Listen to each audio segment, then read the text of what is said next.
All right, hello everybody. I am back from Maine. We were in Maine, now I'm in New Jersey, and where I live, the leaves are starting to change color. And up in Maine, the leaves were definitely changing color. And I wanted to show you some of the leaves that my kids collected when we were up there. Look how cool these look. Do you live in a place where the leaves change colors? Some places the leaves don't change colors and you don't have the season of autumn like we have where we live. But what we're known for around here are these beautiful maple leaves that as the weather starts getting colder, they start turning reds and oranges and yellows, and they fall off the trees and then it gets cold. And I absolutely love the change of seasons. That's my favorite time of year. Anytime the seasons are changing, it brings me so much joy. And some people don't like the cold. The cold can be really, really tough to get through, but I love the cold because what it does is it then gets you ready to truly appreciate the spring and the summer again. But before we get there, we get this beautiful display of color. Today we are talking about trustworthiness. Last weekend we talked about truthfulness, and truthfulness and trustworthiness, they go together. Truthfulness is telling the truth and not lying and being honest.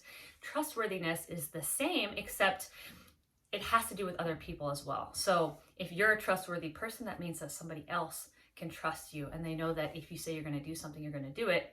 And if you tell them something, they assume you're not lying because you've been so trustworthy and you've been so honest in the past. But before we do that, why don't we sing our prayers? And then we're going to read a couple stories that I have for you. Excuse me.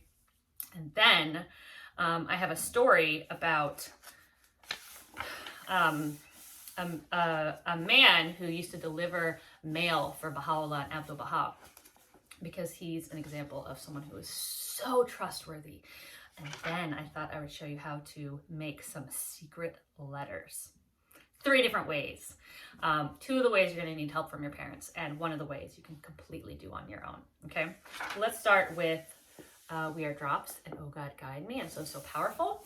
And before we do that, I just want to say, if you are watching this on Sunday or Monday that it's being posted, today is the birth of the Bab, and tomorrow is the birth of Baha'u'llah. And everybody does different things for these celebrations. There's lots of devotional gatherings, there's celebrations, maybe you do something special in your home. We, I think, are going to be making some special pancakes tomorrow morning to celebrate the birth of Baha'u'llah. And like all Baha'i holidays, it starts the night before. So the birth of Baha'u'llah is actually starting at sunset tonight. And the birth of the Bab is all day today, but it also started at the sunset of yesterday. So I hope you're celebrating. And if you do, and you want to send me a message, let me know how your family celebrates. I could really use some inspiration for my house. The other thing is, I mentioned in one of my lessons that I had a hearing aid that I couldn't find. And actually, I couldn't find it since December last year. And this morning, I was looking for jade jewelry, because one of the stories we have that I'm reading to you today talks about jade, which is a special kind of stone. These are jade beads that have been carved out of the stone jade. And in the story, the girl has a bracelet that's a straight piece of jade, that not in beads, but a cuff. So I was looking for some jade jewelry so that I could show you what it looks like. And while I was doing that, I found my hearing aid. So I wanted to show you, because some of you may not have seen a hearing aid before. It goes in my left ear, and it's very, very tiny. Look how little it is. I bet you couldn't even tell I was wearing it. And it has this little piece at the end to pull out. And inside of it, you can open it up, and there's a battery. Hopefully I won't lose my battery while I'm doing this, otherwise I can't put it back in. And what it does is it makes it so that I can hear better. Now, I have to wait for it to power back on, but can you even tell I'm wearing it? I don't wear one in this ear, and I wear one in this ear, and unless you're really looking for it, see, all you can see is this little nub here. You can't even tell I'm wearing it. But what it does is it gives me extra hearing in this one ear, because when I was pregnant with my daughter, for whatever reason, the 3 little bones in that ear calcified together, and so I can't hear very well out of that side of my head. It's not a big deal because I go all day. I mean, I've gone months without using my hearing aid, but what happens when I don't have my hearing aid in is I talk really loud and I listen to my music really loud and I can't hear what's on the TV. So my kids have gotten used to me watching TV with little words at the bottom, subtitles. But when I do have it, it actually helps me with my singing.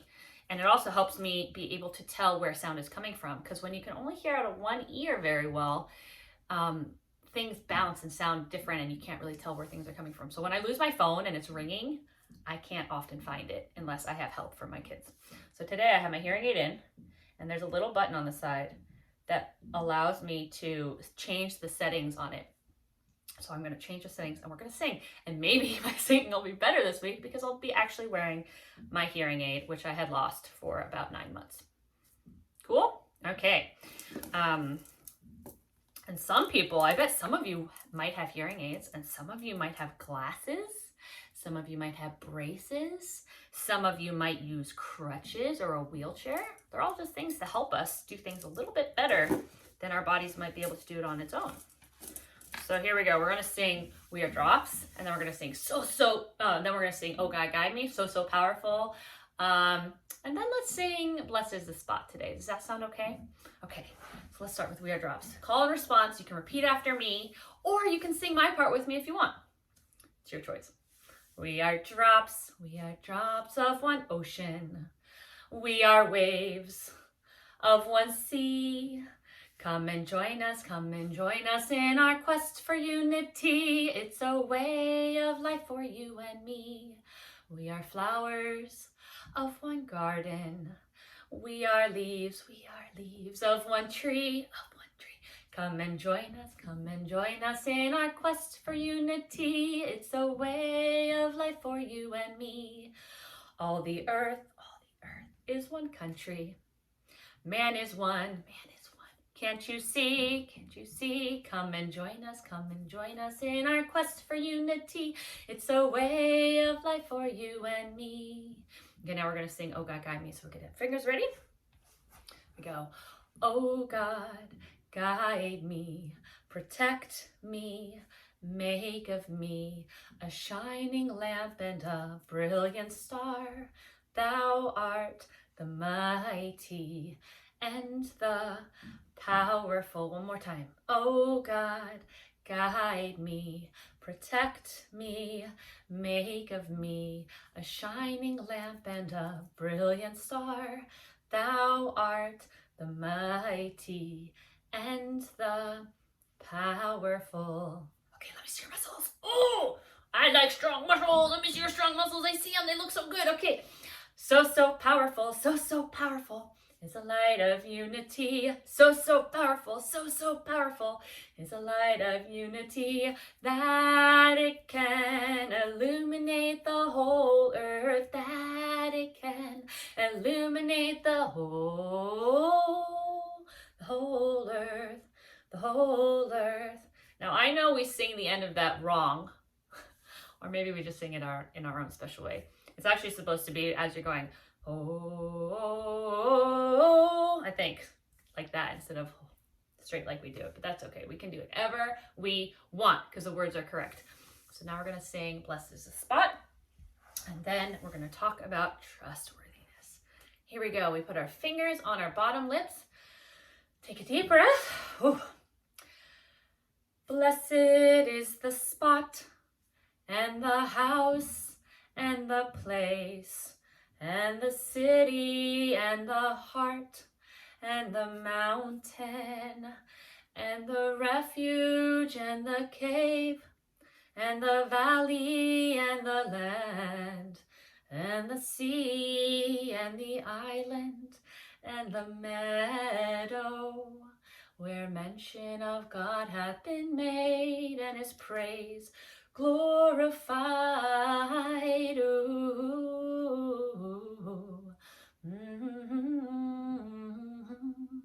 La-da-dum, da-da-dum. Let's do it one more time. See, when I haven't been wearing my hearing aid for a while, it actually changes the way I can hear. So sometimes my brain has to get used to it. Okay, so here we go. One more time.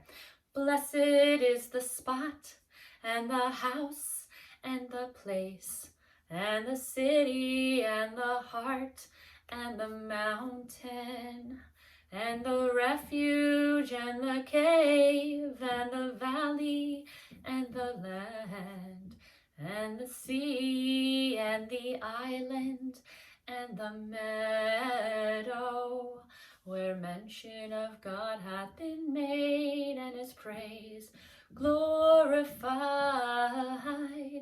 Ooh.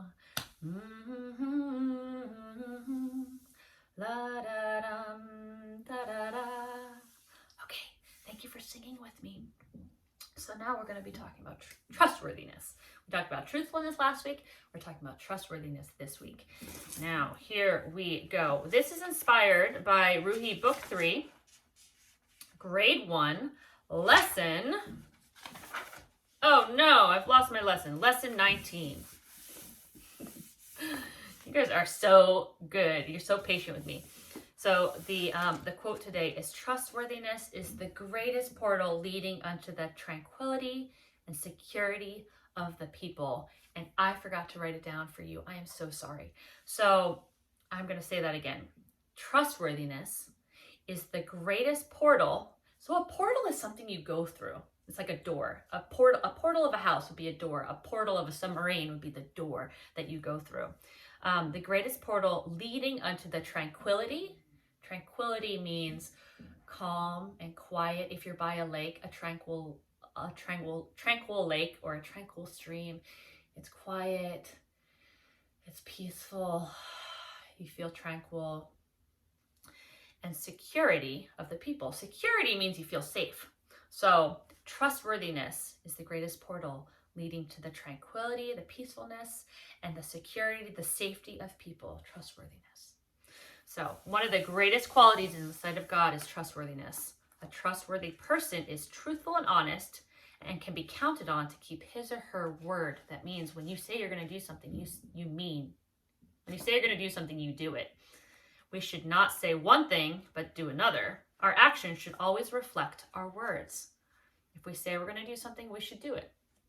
When we are trustworthy, others can be sure that we will do our best to fulfill our responsibilities and carry out our duties. In this way, people are able to work together in harmony, knowing that everyone will do his or her part. So in our homes, let's think about an example in our homes of being trustworthy. Let's say at the end of the day, everyone in your home might have a job, right? Maybe you're grown up to clean up the kitchen. Maybe you have to clean up the playroom. Maybe a sibling or a cousin has to clean up the living room. And at the end of the day, everybody does their job. But if you don't do your job, even though you said you're going to, and that's your responsibility and your duty, that falls on somebody else to do, and you become untrustworthy, right? Then people have to fill what it is you're supposed to. Or let's say mom or dad or your grandma or your grandpa or your nana or your grown-up makes cookies and they leave it on the counter. But they leave it on the counter because they know that you won't take a cookie unless you first ask for it, right? That would mean that you are trustworthy. You don't take something that's not yours and you ask before. And then let's say, hey, Nana, can I have a cookie? And she says, not until after dinner. And then you go and grab a cookie.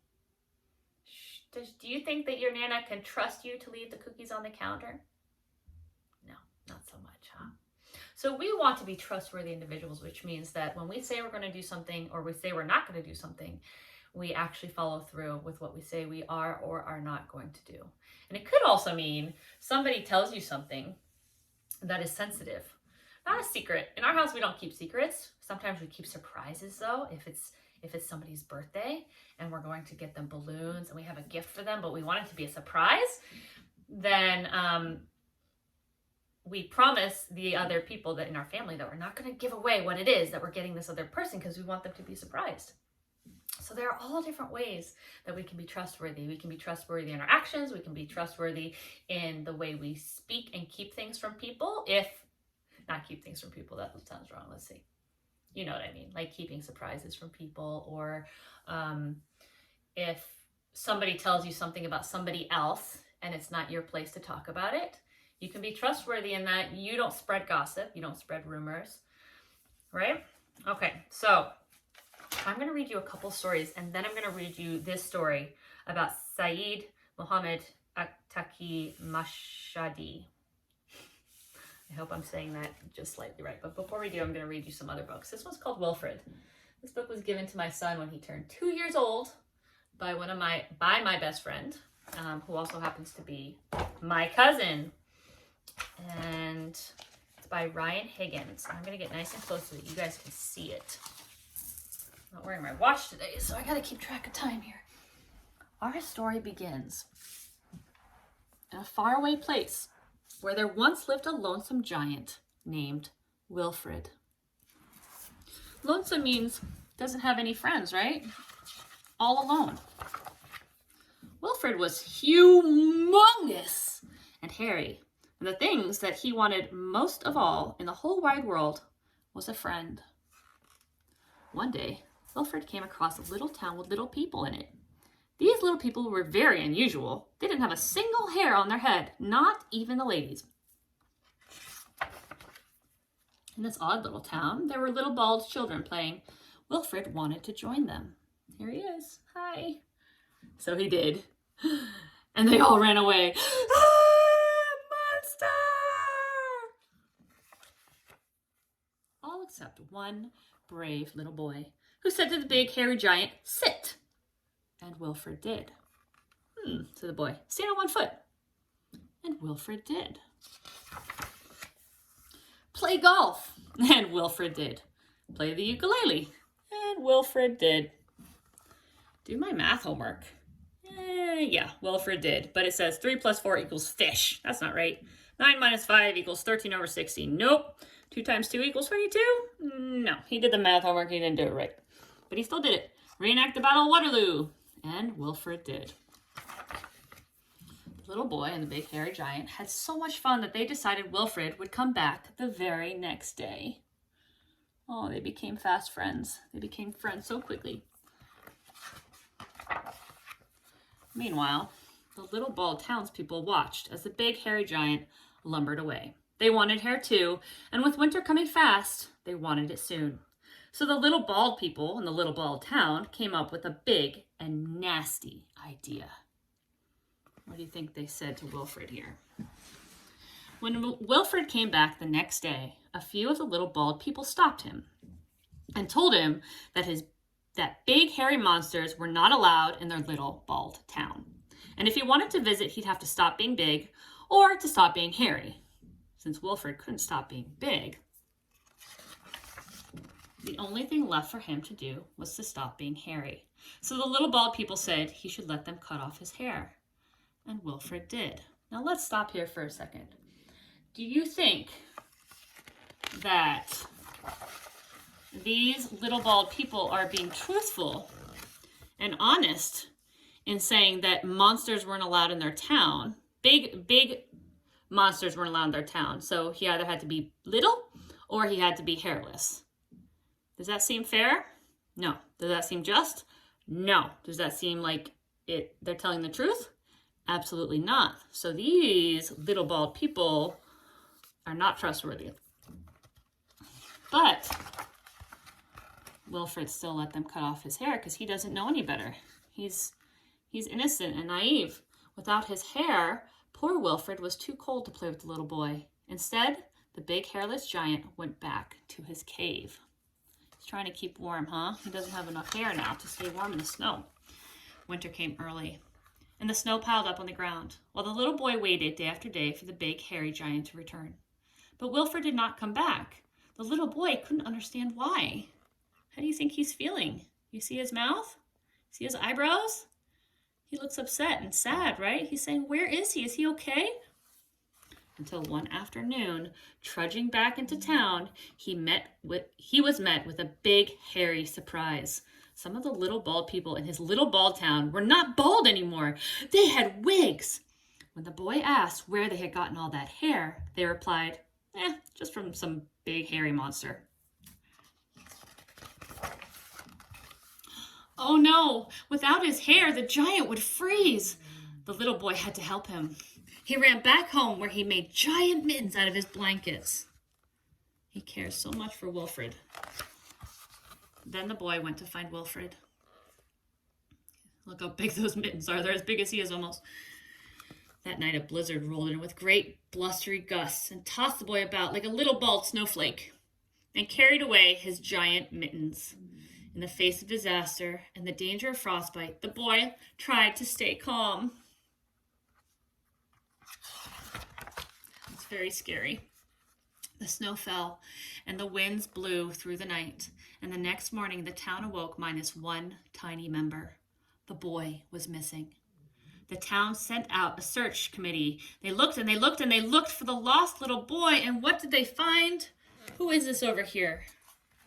A very cold, a very naked Wilfred, because he has no hair. Until at last they found him safe and warm, because in the night when the boy was lost, he had shouted, "Please save me," and Wilfred had. The little townspeople felt sorry. This creature wasn't just a big hairy monster. He was a hero, and he needed their help.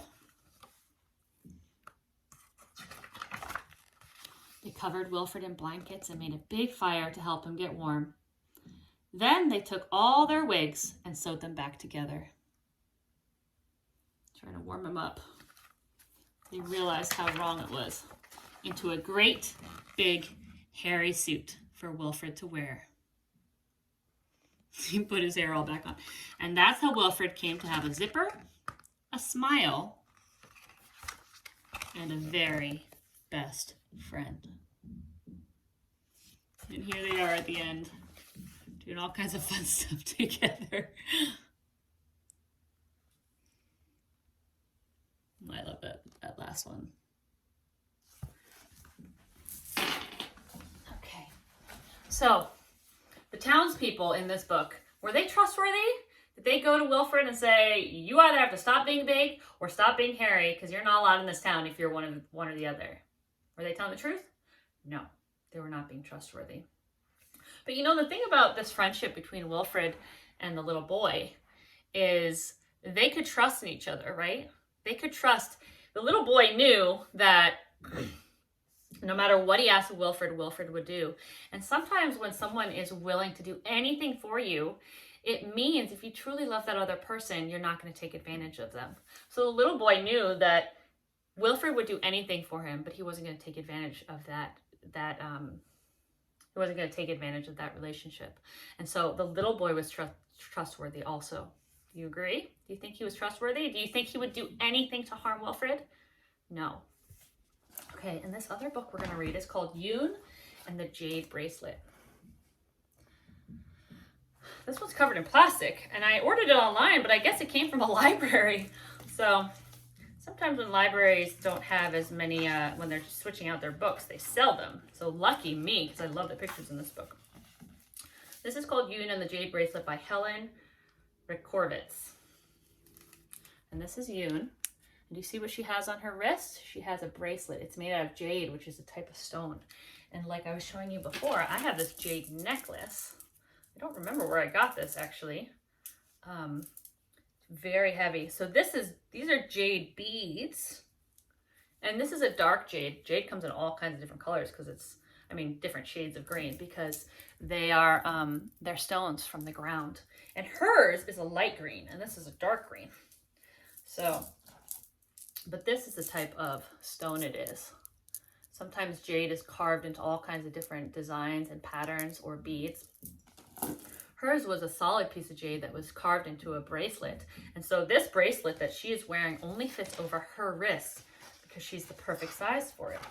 So let's figure out and learn how she got this bracelet. Here's Yoon.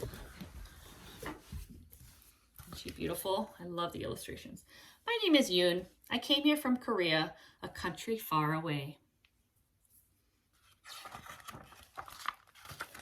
Soon after we settled in America, it was time to celebrate my birthday. I was hoping for a very special present, a jump rope. I watched the girls in my schoolyard turning such a rope and jumping and singing happy songs. I wanted so much to jump and sing with them, but I was still the new girl. I had not been invited yet. Have any of you been new children at school and you're a little too timid or too shy to ask to play? Well, if you're not one of the new girls or the new children at a school and you see someone standing who hasn't yet played with you, or may seem shy or nervous, a really nice thing to do would be to invite them in to play with you, because it's a lot scarier being the new person. On my birthday, my mother called to me, Little Yoon, come, I have a present for you. I clapped my hands and ran to her. She handed me something thin and flat wrapped in pretty paper. Happy birthday, she said. Jump ropes are not thin and flat, I thought. I tried not to show my disappointment. Thank you, Mother, I said, smiling. My mother watched excitedly as I opened the present. It was a Korean storybook about a little girl who was tricked by a tiger. I knew the story, and I laughed at the silly girl. The pictures are colorful, I said. Yes, they remind me of the pictures you draw, Yoon. I liked the book, but my heart still longed for a jump rope.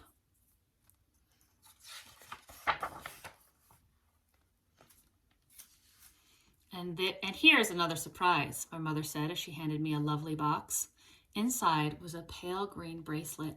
I held its cool smoothness in my hand. A jade bracelet, Yoon, my mother said. When I was a young girl, my own mother gave me this very bracelet. Now I am giving it to you. It is a wonderful present, I said. It was so beautiful, I felt afraid to take it from her. Look, Yoon, she said, here is your Korean name now etched inside. She showed me the dancing symbols that meant shining wisdom. Then she told me the story of jade.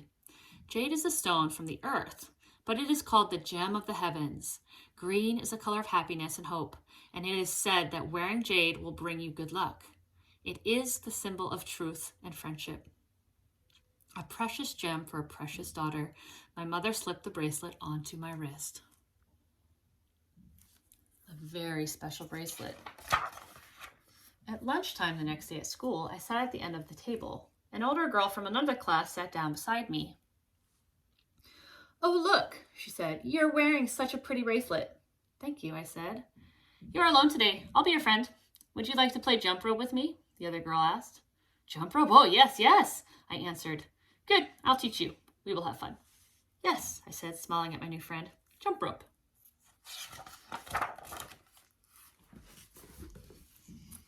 After lunch, we ran outside to play a while. The older girl tied one end of the rope to the fence. Then she gave me the other end to turn. She jumped and sang while I turned faster, slower, faster. I turned and turned. My arm grew tired. I had learned the rope part very well, but I wanted to learn the jump part. When will I jump? I asked. Tomorrow, the older girl said. The bell rang. It was time to go inside, and she took the rope from me. I really like your bracelet, she said. In America, friends share things. If we are going to be friends, you should share your bracelet with me. You should let me wear it just for today. I don't know. How do you think Yoon feels about that? My birthday bracelet? Oh, no. I could not share that. My mother's own mother had given it to her, and now it was mine. No, I shook my head. Well, then, how can we be friends? The elder girl asked. I thought you wanted to learn how to jump rope. I slipped the jade bracelet off and held it in my hand. My mother said it would bring me good luck and good friends, but sharing it did not seem right. Quickly, the older girl grabbed the bracelet from me and twisted it onto her own wrist. Do not worry, she said. I will give it back tomorrow. Do you think that this girl wanted to play with Yoon because she really wanted to play with her, or because she wanted to get her bracelet? Do you think she was being trustworthy when she offered to play with Yoon? I don't know. I have my doubts. And also the other thing is, you guys are all living here in America. Do you think that in America, to be friends, you have to share the things that are most precious to you? No, absolutely not. It is nice if you want to, but you don't need to be forced to share anything that you don't want to share. When I got home from school, I went straight to my room. My mother came in to check on me, and I sat on my bed reading my new Korean storybook. She reached for my arm and gasped, "Where is your bracelet, Yoon?" I shrugged with shame, not trusting myself to speak. Oh, I see a sad face. Did you lose it at school, Yoon? I shrugged again. Maybe it rolled away and it's hiding somewhere here, she said with teary eyes, and she kneeled to look under my bed. Why does her mom have teary eyes when she said, let's look for it? Because it's very precious to her, and she's sad that Yoon may have lost it. Mother, I said, tugging her sleeve, I left it at school. I'll get it tomorrow. Yoon knows how important it is, too. Here's Yoon over here, and here's that girl. The next morning I waited in the schoolyard for the older girl. She was still wearing my jade bracelet. It is time to give back my bracelet, I said. I'll give it to you later, she said, rushing past me. All morning my heart was heavy with worry. I could not remember how to spell cat or how to add 2 plus 2. After lunch, when the children ran outside, I found the older girl again. You have my bracelet and I want it back, I said. Stop bothering me. Do not be a pest. She pushed me away and laughed. I was just like the silly girl in my storybook. I had been tricked by a tiger. Who is she saying is the tiger in this? Who tricked her? The older girl. There she is wearing her jade bracelet. Back in my classroom, I laid my head on my desk. What is wrong, Yoon? My teacher asked. I told my teacher about the older girl and she sent for her. Do you have something that belongs to Yoon? My teacher asked her. Is that her bracelet you are wearing? Oh no, the older girl said with her trickster tongue. It's mine. No, it is my birthday bracelet, I said. The children in my class gathered around us. Yoon was wearing it yesterday, the ponytail girl said. Yes, said the freckle boy. I saw it too. They saw that Yoon had it yesterday. Can you tell me something about this bracelet, Yoon? My teacher asked. My mother gave it to me, I answered, looking into the tiger girl's face. This bracelet is a symbol of kindness and courage. It is a symbol of jade friendship, true friendship. Now you tell me about this bracelet, my teacher said to the older girl. Well, it's smooth and green, she answered in a sure voice. I worried I would never get my bracelet back. I did not feel like Shining Wisdom. My mother should have named me Shining Fool instead. Then I had a very good idea. I whispered something into my teacher's ear. So tell me about the inside of this bracelet. My tummy is making noises. She asked the older girl. Well, it's smooth and green, she repeated. The teacher told her to take it off, and the girl struggled to get it over her hand. My teacher looked inside and saw the dancing Korean symbols. Do you know what this says? She asked the girl. No, the older girl said. Well, I thought it was my bracelet. I used to have one just like it. Maybe this one does belong to Yoon. My teacher's eyes said, older girl, you are in trouble. Then my teacher slid the jade bracelet easily over my hand. Here's your name bracelet, Shining Wisdom. And it fit perfectly. My mother saw the bracelet on my wrist after school. She clapped her hands. I was at school. Mother, I asked, does wearing jade make wishes come true? Yes, she said. It is known to happen, she smiled. And what are your wishes? So I told her about my jump rope wish and my wish for true friends. And I told her a story about a wise girl who tricked a tiger. She got her bracelet back. And in the process, I think she also, a number of things happened. One, she regained the trust of her mother because she had her bracelet back. And I will bet you, Yoon will never take that bracelet off again to hand it to someone she doesn't really care to share it with or who she trusts. Two, that girl, the older girl, lost trust. She lost trust with Yoon, she lost trust with the younger classmates, and she lost the trust of the teacher. So she was no longer considered trustworthy. And I will bet you that in the future, if she does something, people won't believe her, right?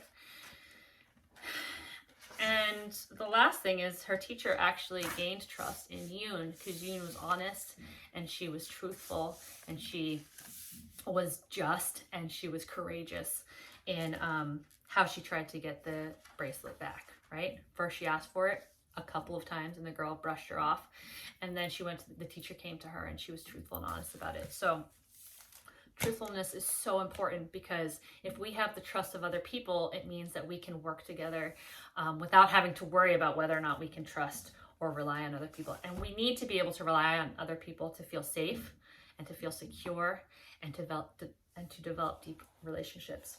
So I'm going to read one more story, and this one doesn't have pictures, so you're going to have to be good listeners, okay? So turn on your ears, turn them on, and then I'm going to show you how to make some secret letters.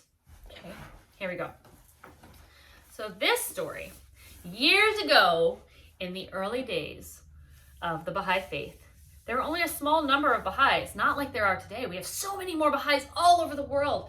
But back when the faith had started, there were such a small number of believers spread out over several countries. They faced many challenges and often wrote to Baha'u'llah and later to Abdu'l-Baha in the Holy Land, which we know of as Haifa, Israel, conveying news of the progress of the faith and posing various questions. Their letters traveled over long distances before reaching their destination, and Baha'u'llah and Abdu'l-Baha would answer each one with great love and care.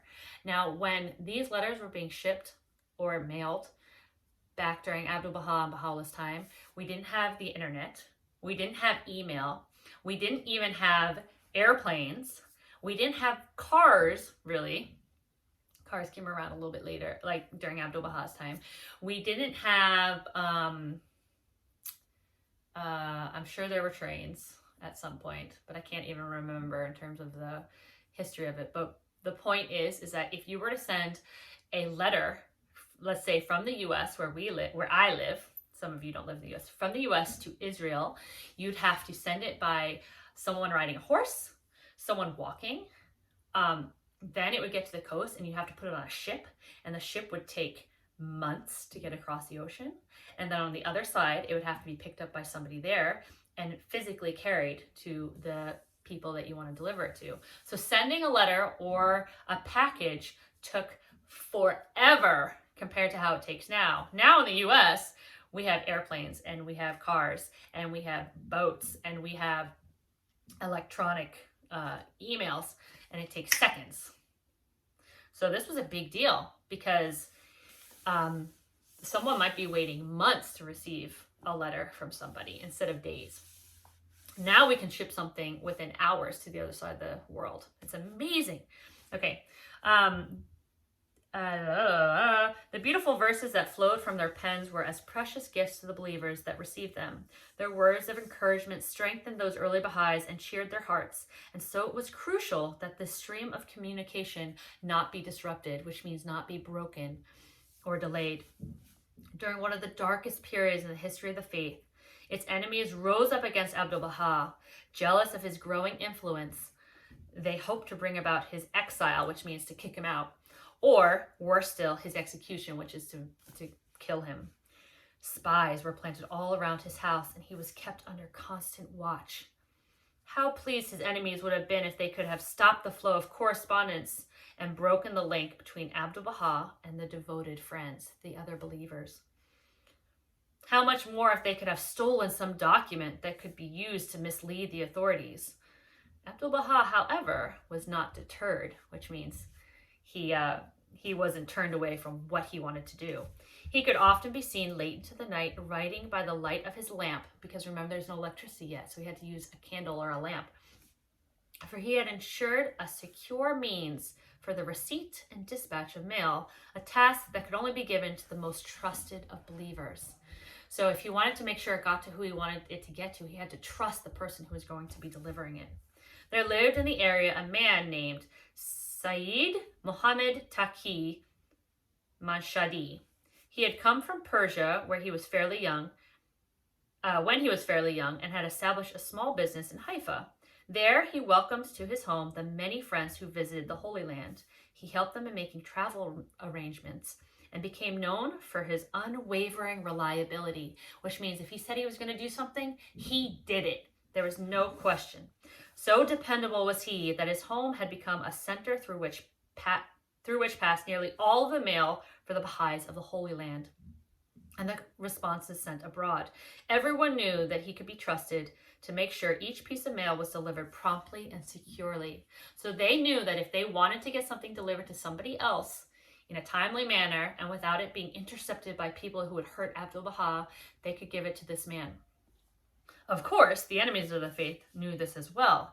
And so, Sayyid Muhammad Taqi Manshadi was in great danger.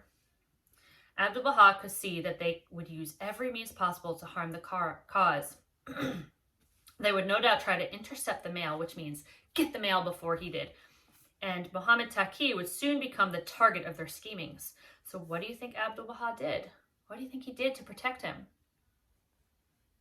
Such confidence did he have in Muhammad Taqi that he did not want to let go of his valuable services, so he sent him to safety in nearby Port Said in Egypt and arranged for others that his enemies would not suspect to carry mail back and forth to him. And there in Port Said, Muhammad Taqi continued to dispatch and receive mail for Baha'is in distant lands as he had always done, never faltering in the trust Abdu'l-Wahhab placed in him.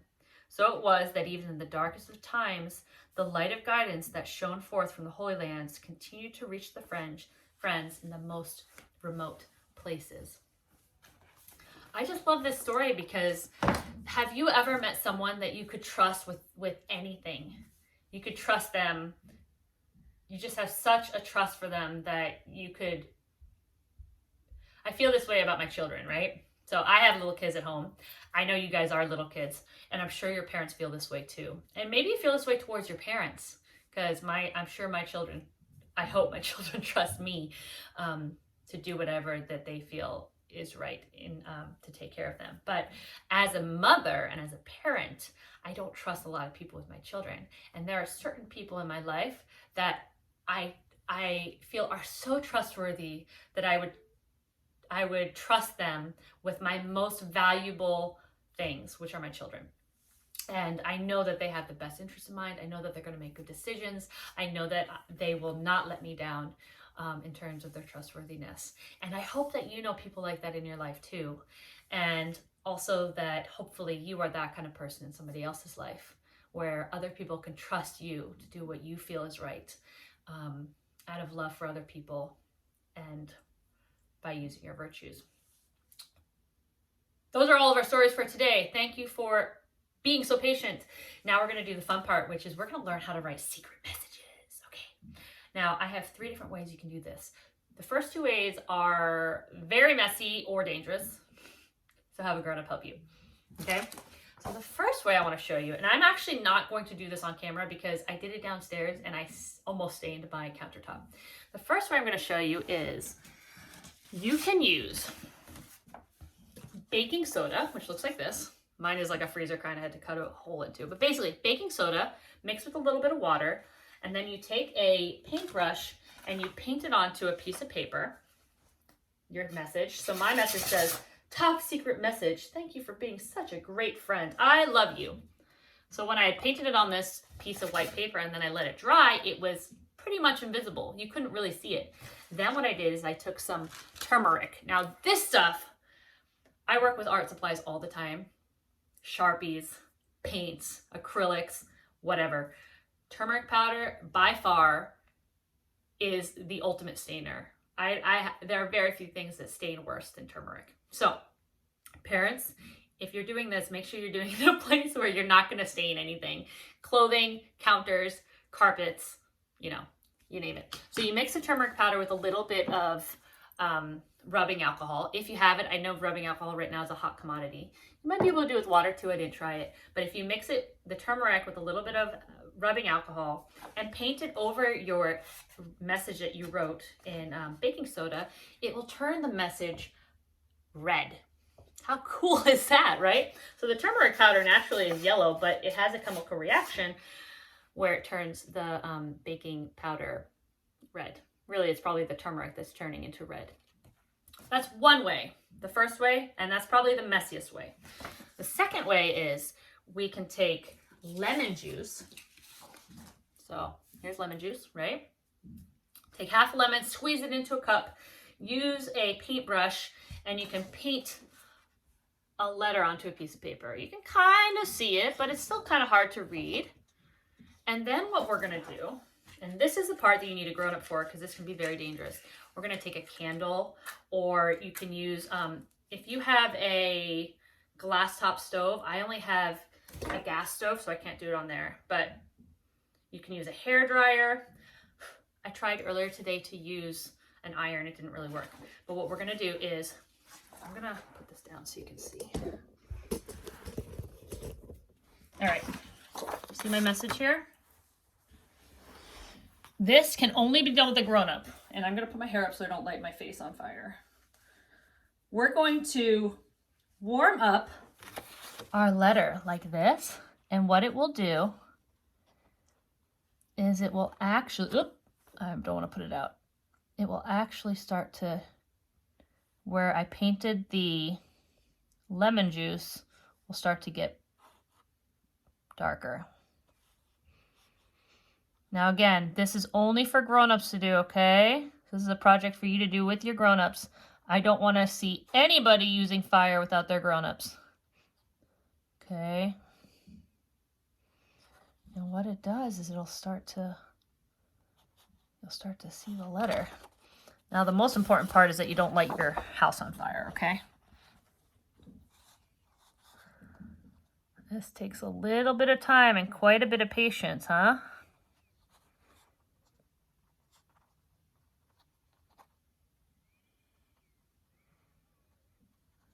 There's spirit.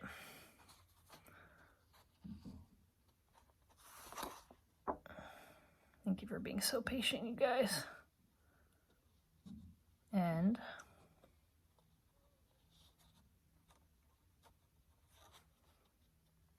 okay, so I'm not going to do this whole thing on here, but you pretty much get the point. Do you see how it's starting to reveal itself?